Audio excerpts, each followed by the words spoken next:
જામનગર મહાનગરપાલિકામાં ભાજપના ભવ્ય વિજય બાદ નવા શાસકોની વરણી માટે રાજકીય ગરમાવો ચરમસીમા પર પહોંચ્યો છે।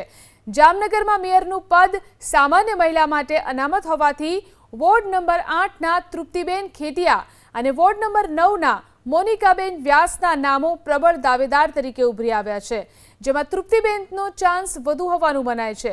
ડેપ્યુટી મેયર પદ માટે અમર મોદી અને સુરેશ આલરિયા રેસમાં છે, જ્યારે કે વહીવટી રીતે અત્યંત પાવરફુલ ગણાતા સ્ટેન્ડિંગ કમિટીના ચેરમેન પદ માટે યુવા ચહેરો પાર્થ કોટડિયા પ્રથમ પસંદગી બન્યા છે। આ ઉપરાંત અનુભવી સુભાષ જોશી, આશીષ જોશી અથવા રાજપૂત સમાજના એકમાત્ર પુરુષ કોર્પોરેટર જેરાજસિંહ જાડેજાના નામ પણ મજબૂત રીતે ચર્ચાઈ રહ્યા છે। ભાજપ હાઈકમાન્ડ દ્વારા ટૂંક સમયમાં જ અનુભવ અને નવા ચહેરા સમન્વય સાથે જામનગરના નવા નગરપતિની સત્તાવાર જાહેરાત કરવામાં આવશે।